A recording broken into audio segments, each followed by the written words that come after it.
통하여 순교자성어를 더욱 뜨겁게 느끼고 삶으로 실천할 수 있는 책 속으로 걸어가는 순서입니다. 네, 그 어두운 길을 밝히는 빛나게 해주시는 이분. 여러분 알고 계십니까? 실제로 보면 눈도 반짝반짝 빛나는 이분. 성방으로 딸수도의 이 빛나라 세쿤디나 수녀님과 함께합니다. 눈을 너무 크게 뜨고 계신데요. 깜짝 놀랐어요. 안녕하세요. 안녕하십니까? 반갑습니다, 반갑습니다. 길을 밝혀주셔서 눈을 막 이렇게 나오는 것 같지 않아요? 이렇게 너무 크게 들어서 저희가 인사 타이밍을 놓쳤어요. 그만 좀 놀려라라고 눈으로 얘기하시는 것 같은데.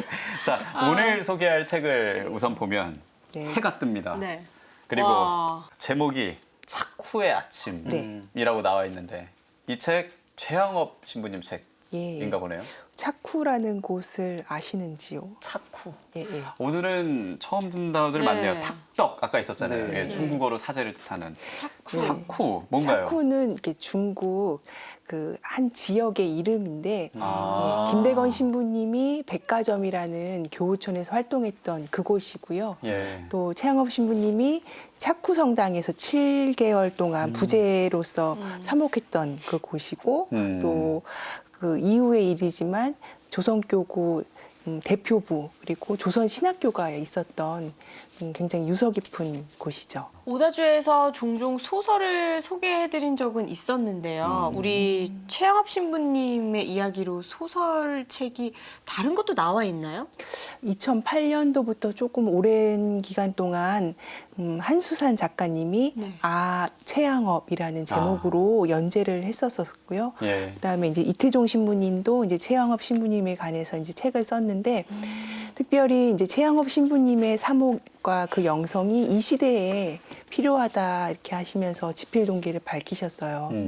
그러니까 신부님이 이제 최양업 신부님은 이제 12년 동안 사목 활동을 하시는 게 어떻게 보면은 정말 이 한국 교회가 지금 자리 잡을 수 있었던 어떤 기반을 마련한 거잖아요. 그래서 이렇게 긴 기간 동안에 일상의 순교의 정신, 백색 순교의 정신이 지금 우리 교회에 필요하다 이렇게 하면서 집필 동기를 밝히셨고 또 이태종 신부님이 이 최양업 신부님이 조선에 오셔가지고 첫 소임지 그리고 사목 중심지로 삼았던 진천 베티 출신이시래요. 그래서 더 이렇게 사명감을 가지고 최양업 신부님의 영성을 많이 알리고 계시지요. 그렇군요. 네. 저희 카톨릭 병화 방송에서도 몇 년 전에 우리 최양업 신부님의 일대기를 드라마로 제작했었잖아요. 네, 그러면 이 책 속에서는 신부님의 어떤 시기가 담겨 있는지 궁금합니다.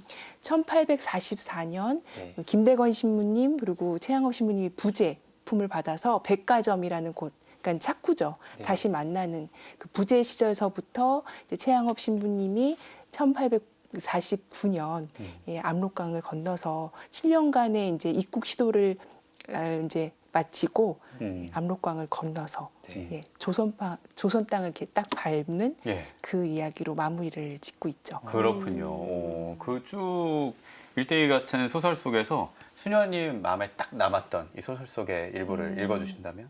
신부님이 이제 앞서서 신부님이 얘기하셨던 것처럼 예. 간이 때 얘기하셨던 것처럼 김대건 신부님보다 4년 뒤에 서품을 받아요. 그리고 나서 이제 첫 미사 마치고 소감 이렇게 밝히는 부분을 함께 나누고 싶습니다. 네, 읽어주시죠. 이제부터 저는 조선만의 사제가 아니라 온 교회의 사제로 살려고 합니다. 온 교회만의 사제가 아니라 만인의 사제로 살겠습니다. 만인만의 사제가 아니라 만물의 사제로 살겠습니다. 그러나 여러분, 당장은 조선이 저를 더 재촉하고 있습니다. 유일한 조선인 사제를 부르고 있어요. 저는 내일이라도 조선을 향할 겁니다. 여러분과의 이별이라 여기지 않아요. 여러분은 여기서, 저는 조선에서 우리의 임무를 완수하는 것뿐입니다. 조선에서의 제 임무가 완수되는 날, 오늘 저를 사제로 키워주신 은인들의 보람이 크실 줄 압니다. 내내 주님의 사랑 안에 머무시길 빌겠어요. 저도 충실히 살겠습니다. 네, 차쿠의 아침 일부를 상품을 읽어주셨어요. 받으시고 이제 조선으로 향하는 네. 고국으로 소감을. 돌아오는 네. 소감이었던 거죠. 조선이 나를 부른다. 네. 예. 와닿는 거. 네, 그 김대건 신부님이 먼저 이렇게 선교를 하시고 이제 자신이 정말 방인 사제로서 이 조선에 가련한 그 신자들을 이제 이끌어야 한다라는 그러한 책임감도 느껴지고 이제 마카오에서 신학생 생활을 쭉 하면서 중국에서 지내시잖아요. 그래서 예. 중국 교회 그리고 지금까지 사제로 양성해 주셨던 많은 신부님들에 대한 어떤 그 보답이 다른 것이 아니라 이제 그 조선으로 돌아가서 교회를 이끌고 참된 이제 사목자로 살아가야 된다라는 어떤 다짐, 포부 네. 이런 것을 이렇게 볼 수 있으면서 그리고 계속 연결되어 있다라는 거죠. 우리는 지금 몸은 떨어지지만 하느님 백성으로서 이렇게 계속 연대하면서 그 보편교회의 한 일원으로서 살아가시겠다라는 그 모습이 참 감동적으로 다가왔어요. 네. 그건 지금 코로나19가 길어지는 이 시대랑도 굉장히 맞는 얘기네요. 몸은 떨어져 있지만 마음은 더 그렇죠. 가깝게. 네. 가깝게 네. 하나님의 종으로 하나로. 네.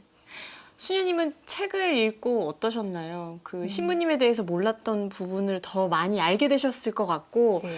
뭔가 막 짠하고 막 가슴이 찡한 그런 일들이 참 많을 것 같아요. 우선은 이 책은 이제 보통 교회사에서 만나는 어떤 그런 사건과 일화가 조금 딱딱하게 좀 나와는 좀 거리감 있게 다가오는데 이러한 고증된 사료를 이제 소설화했기 때문에 그 안에 인물들의 심정들, 그러니까 예를 들어서 정말 고군산도에서 조선이 보이거든요. 그렇지만 그 경계가 삼엄했기 때문에 다시 상해로 돌아가는 그 최양업 신부님의 심정들이 그냥 교회사 책에서는 그랬었겠구나 이렇게 하는데 그 심정을 너무 잘 이태종 신부님이 그리고 있어서 예. 그 마음이 많이 움직이고 이 신부님뿐만 아니라 뭐 범요한 또 임치백 우리가 교회사에서 만났던 그 인물들이 정말 생동감 있게 움직이는 것들이 아, 소설로 접하니까 더 교회사를 많이 이해할 수 있었죠. 책은 어떤 분들이 읽으시면 좋을까요? 특별히 이 백색 순교를 최양업 신부님의 그 서품 성구를 좀 같이 되새기면서 백색 순교의 의미를 깊혔으면 좋겠어요. 여기서 일단 백색 순교라는 건 피해 순교가 아니라 일상에서의 순교를 네, 얘기하시는 그렇죠. 거겠죠. 예. 근데 이 최양업 신부님의 그 서품 성구가 주님의 뜻대로로 좀 백색 순교를 바라봤으면 하는데요. 신부님은 이 정말 조선에 빨리 들어가고 싶은 마음이 간절했지만 늘 교회와 함께 상의하고 그 시간을 늦추거나 또 시간을 정하거나 또 정말 고집을 부리지 않고 항상 주변 사람들의 이야기를 듣고 그 입국 계획을 이렇게 정하죠. 그래서 만약에 신부님이 조금 더 그 자기 뜻대로 조선에 들어갔다면은 아마 김대건 신부님처럼 그 빨리 잡혀서 순교를 당했다면은 조선 교회는 정말 또다시 사제를 기다려야 되고 특별히 방인 사제, 조선인 그 사제를 언제 다시 만날지는 참 묘연했겠죠. 근데 주님의 뜻대로 그냥 가는 거. 그래서 우리가 일상생활에서 그 순교라는 것이 어떤 영웅적인 희생, 봉사가 아니라 내 뜻을 내려놓고 주님의 뜻을 따르고 그리고 그 주님의 뜻은 주변 사람들에게서 오거든요. 그래서 네. 그런 주변 사람들의 이야기를 들어보면서 나를 비우고 한 번씩 조금씩 주님의 뜻을 이렇게 맞춰가는 것. 그것이 순교이고 최양업 신부님을 기리는 것이 아닌지 네. 생각을 할 수 있었습니다. 네, 주님의 뜻을 받아들이고 일단 들어보려는 네. 노력부터가 시작이겠네요. 그 다음에 그 뜻을 따라가는 거, 그리고 그 자리에 앉아 있는 거. 그래서 우리가 이렇게 모여 있는 거잖아요. 지현 네. 씨 쉬는 시간에 자꾸 놀려서 미안해요. 아, 왜 갑자기 반성을? 사과합니다. 네, 반성하게 되네요. 아, 주님의 뜻을 생각했을 때 네. 그게 아닌 것 같아서 괜찮습니다. 순교자 생활에 우리 이 책을 꼭 읽어보도록 하고요. 예. 그리고 최양업 신부님의 시복시성을 위해서 저희도 열심히 기도하겠습니다. 네. 신녀님 오늘 귀한 책 소개해 주셔서 정말 감사합니다. 고맙습니다. 감사합니다.